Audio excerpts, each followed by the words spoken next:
politique et sociale qui supprime l'autodétermination d'un peuple tue en même temps la puissance créatrice de ce peuple. I think the age of the chalk and talk and classroom and teacher in front, I think that era is gone. I think we need to change the way education functions, because education focuses on teacher teaching the learners, but now we need the voice of the learners to shape education. We have to reconceptualize the way we do it, and education doesn't have to go just like we did it 50 years ago. We can revolutionize the way education works. The emphasis should be on learning and not only on education. It should seriously take into consideration that whoever is in the system has got an experience. How do we work with it in a way that builds onto that? It would be wonderful into the future if we can have an education system that says, what is it that you are interested in? What do you want to learn? And how would you like to learn that? How do you make learners co-facilitators of their own learning? Bringing a learning orientation to education could make a massive, massive impact, not only in the lives of individuals, but in the lives of our communities and our societies. We should change the setting of the classroom. We should change top-down teacher-learner to more horizontal communication where the learners are taking in a leadership of the classroom. We need to provide informal spaces outside of the classroom for people to learn. The learning environment, and part of the environment is what are the learning spaces, and move away from the old classroom setting with desks lined up. There are different ways in which things can be done. An important thing would be to allow a certain degree of self-organization based on interest, based on what learners would like to learn. Getting youngsters to be part of teams based on interest, that could be fantastic. If you make young people active participants, I don't think teachers need to be facilitating everything. I think there needs to be space for young people to say, I'm interested in this. I know a little bit about this. I have researched this and I would like to share it. I think teachers should be less of teachers and they should become more of facilitators. They should become more of accompaniers. They should become mentors. They should become coaches. Then their role is less about teaching, but their role is more about guiding, about supporting, about facilitating, about mentoring, about accompanying others on a process of learning. The education needs to be able to provide the capacity of a human being to understand what living on earth means. I think human beings have a tendency or natural inclination of goodness. Whether education can open up and harness goodness of the mind is the issue. To be compassionate, to be caring about what is around you.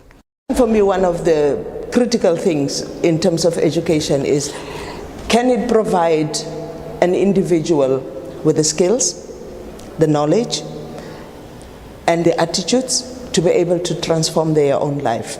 And transforming your own life should be transforming your thinking, transforming how you engage with others, transforming and informing how you see the world and therefore how you engage with the world. I mean, knowledge is just knowledge. It's a dead thing.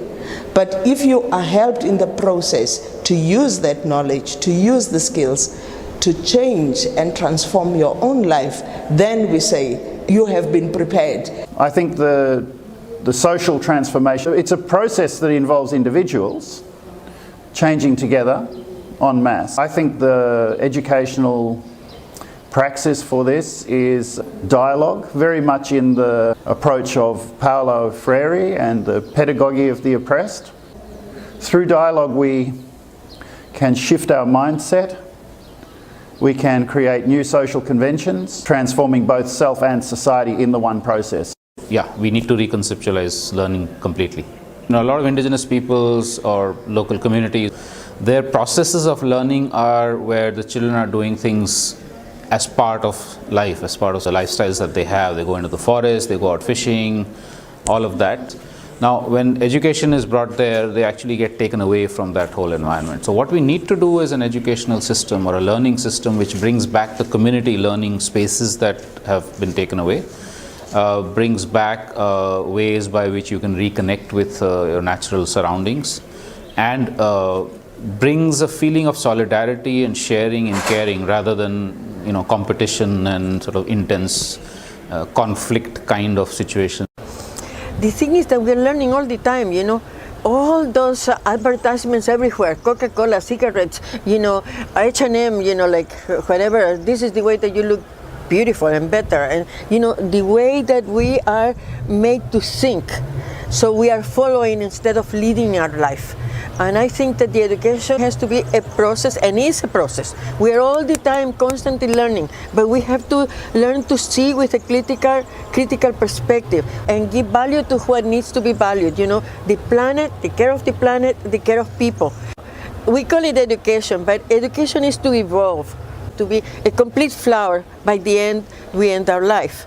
To tell you the truth, for example, for me, everything is a learning and unlearning. What I am sharing with you is not something that really I learned in school. I have learned it as I have lived it, and as, my parents, my mom, my dad, my sisters, my community, I am always open to learn. The learning also needs to go to the roots and learn from communities, people. The lifestyles, aspirations of general people do have certain levels of wisdom that gets missed in between the translations of the academics and the intellects.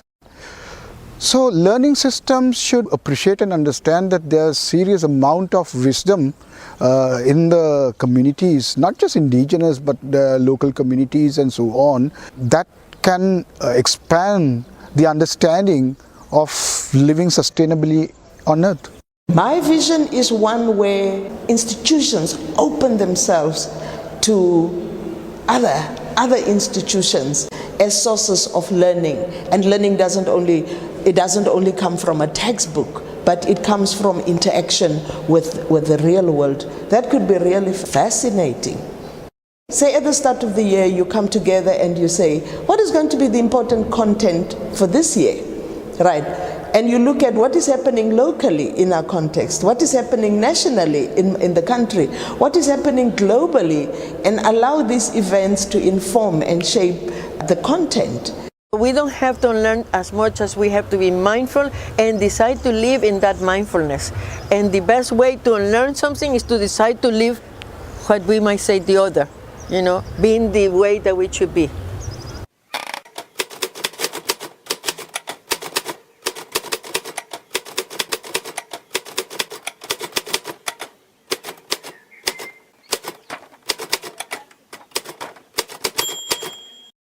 We need to start thinking about things differently. And through education, we have an opportunity to influence and shape the lives of many people.